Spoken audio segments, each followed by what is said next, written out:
So, Karen, I keep it understand. close to your mouth. Karen, I understand you're doing a conceptual art project. Can you tell me who you are, what you are, what it's about?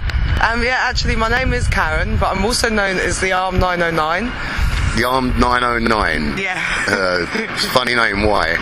It's a long story, but at a festival a few years back, I found a small green plastic arm on the floor in the mud. It had fallen from my friend's truck, and I tied it to my head, as I often do with found objects, and became very close to the green arm throughout the course of the weekend.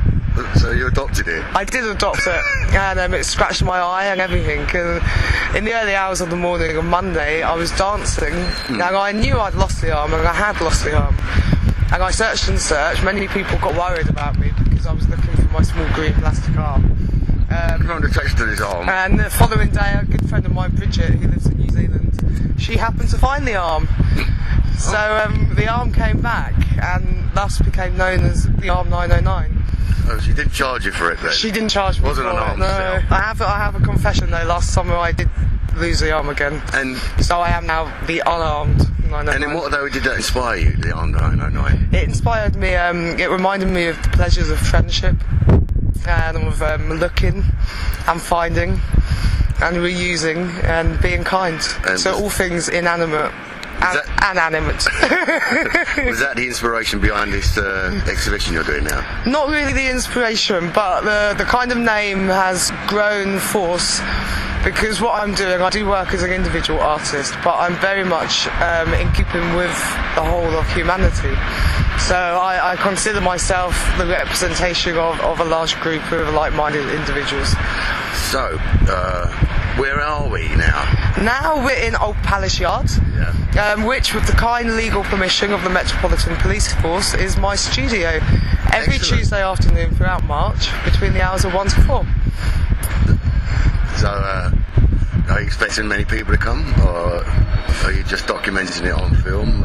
What do you expect? I don't put many expectations into people, no offence, but I mean, it's cold, it's slightly wet, it's windy, it's March, everyone's got lives to lead, so I'm motivating myself, as I say, as an individual artist. What I'm hoping is that people will be watching the clips that I make and put out on the internet, and also coming down to the exhibition, which is being held in conjunction with these dates. So the time here is just like me being at work in my studio. Where will the exhibition be? In the Bird's Nest pub in Deptford, 32 Deptford Church Street. It's in South East London. Are there good transport links? Absolutely, you can get the DLR down to Deptford Bridge, or the mainland train down to Deptford High Street, or buses, the 89, the 53, the 177, the 47, many buses. Do you have a website presence where people can look this up? I don't really have a website. I use Facebook page? I use the main media moguls, Facebook, MySpace. So how can they contact you? My email address is thearmed909@rocketmail.com. So that's the easiest way to get in touch. armed909@rocketmail.com. That's it. .co.com. .com. Absolutely. Yeah. Yeah. I mean, equally, come down to Old Palace Yard. We're just opposite the Houses of Parliament. I'm in London. So you're going to be here, as you said, Tuesdays, every Tuesday of this month, from 1 o'clock till 4 o'clock at night. That's right. Yeah. Extremely brave. Now, this isn't the first project you've actually done, is it? It's not. No. I mean, this is building up. The project ER My Arse has been. Can you explain ER My Arse I to can. those viewers? Yeah, I try my hardest. It's what I've been trying to do for the past couple of years. I've never heard of it yet. Getting there slowly.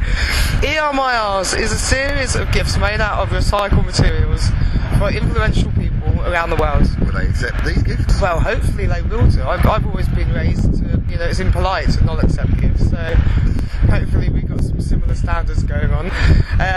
I've been collecting stuff. It began with 2 bits of Dela board in 1995.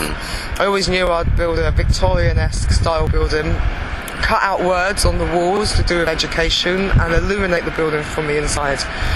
Come 2003, I started to seriously slip out of conformity and make my own choices in my life and try and lead it as best I see fit. And I started at that time collecting discarded Royal Mail rubber bands. Oh, I've seen those. Absolutely, yeah. Many people have begun come to notice them over time. Covering your arse, I believe. Yeah, that's it. I made a motif of the royal crown, and it says below it, ER, my arse. I then happened to, as I made it, I just held it up and thought, goodness me, it actually reflects the shape of my body quite well. So I very quickly stripped off, bent over and got an appropriate picture, which I then chose to turn into a postcard for every member of the Houses of Lords and the Houses of Commons. You know, I realised with the piece, it's all to do with like a postal protest. I need to send these pieces to the influential people that I'm targeting, members of the monarchy, members of parliament, world leaders and fat cats, people with the most amount of money in the world. I needed to make impact and raise awareness, otherwise everything would get lost in the post. So I chose that image and handwrote postcards to every member of the House of Lords and Commons. What does it say on these postcards? It just says on the front image, ER my arse. On the back, I anally numbered them all out of 5,000. Kind of like an ironic art, you know, So a these limited are edition. collector's items. They are collector's items. So in they many should ways. be very grateful receiving these. Absolutely, yeah. I spent 9 days and 9 nights just writing postcards. And part of what I will be doing now is editing the postcards, because there's been some major shifts in Parliament over the past couple of years. So have you sent these cards? I haven't sent them yet, no. I mean, the cost of 1,500 postal stamps, plus the cost of the gifts, which some of them are quite heavy, is going to be quite a whack in expenses. Yeah, well, I'm an incredibly impoverished artist, so just raising money for bread and butter has kept me on my toes over the past few years as well. But the aim is absolutely to post these presents as soon as possible. Can I ask you a question? Yeah. Were you a political party, would you take the assistance in mail shots that the other political parties endure? And you are a political conceptual artist. Do you think you're entitled to this funding? I think that I'm entitled to funding, absolutely, and maybe I can get some tax-free kind of like personal expenses laid out in front of me as well. At least, as the other political parties are. Yeah, I mean, maybe I could even contact some of the World Banks and ask them to siphon off some of their tax-free savings into my pockets and see if they'd be prepared to help me with all of the money they've got invested in themselves. So, why do you do this? You just woke up and you didn't stem from a plastic armour fist. Why? What motivates you? Why do you do it? I do it because I care. And I'm sick and tired of seeing the utter despair which is being lived out and played out in the lives of too many people around the world. I make my choices to live my life as best I see fit, as I've said, in ways that I can enjoy myself and do what matters to me. Now, a lot of people think that I'm a failure. I've turned down opportunities with major art galleries, and I've allowed them to turn me down through the way I've presented myself. So you're a rebel artist? I am a rebel artist. I've opted to not sell out. I've opted to pursue the matters closest to my heart, and which my mind, I mean, I've got a pretty far out mind. I think about things. I tend to not take things so much on face value. I like to play with words. I like to question what is and what has been and what will be. And hopefully, I'm striving for change, basically. What do you expect from the public when they've visited your exhibition? Well, I'm hoping that people will enjoy themselves. There's going to be a lot of entertainment, a lot of live music, a lot of visuals. I'm dealing with incredibly serious problems. I'm dealing with immigration, I'm dealing with war, with the arms trade, with economy, with transport, the environment. I think our world is being polluted at an alarming rate, and I want to see a stop to that as soon as possible. Now, these matters are very serious. People find it too hard to take into account most of the time. I understand why.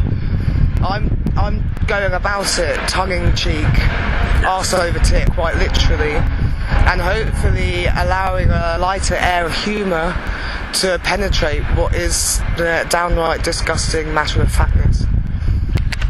What do you think people can actually do about it?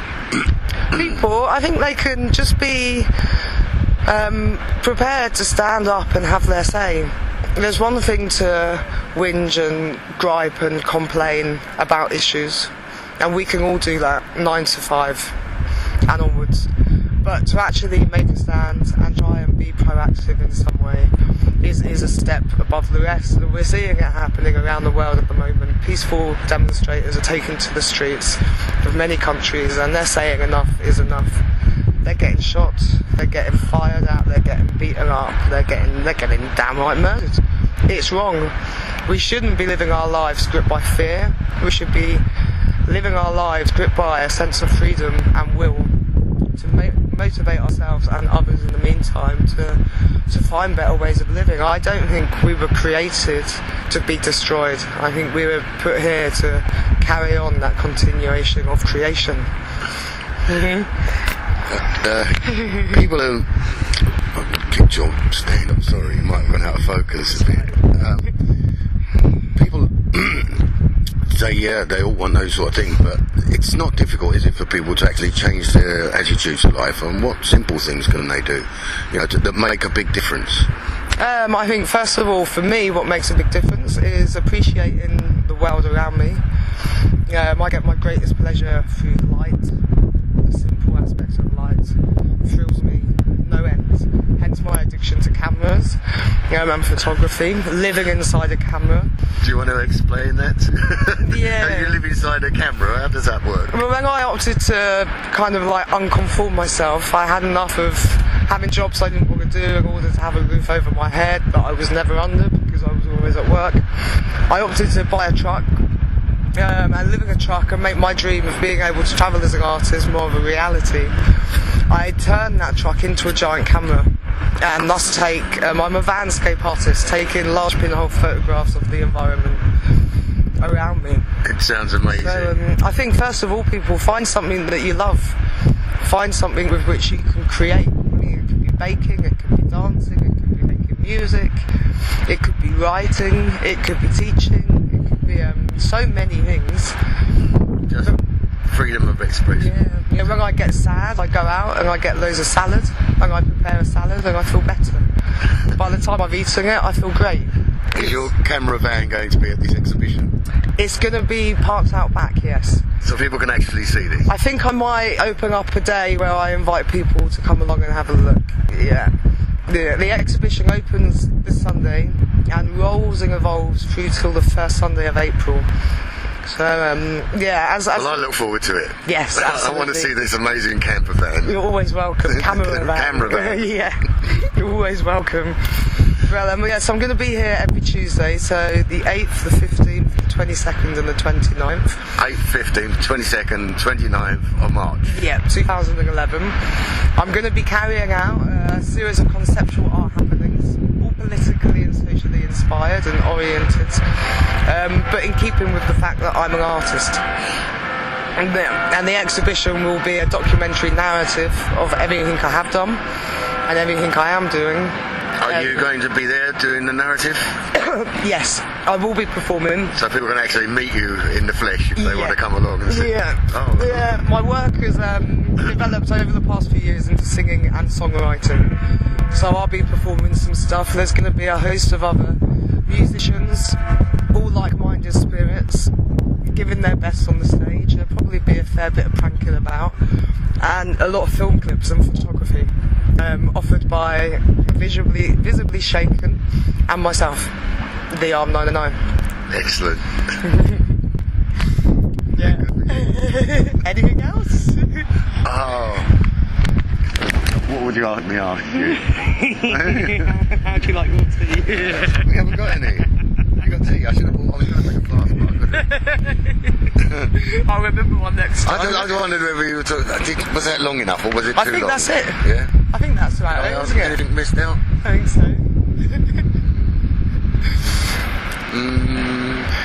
I don't know. As I don't know you, I can't probe into anything. That's it then, I guess.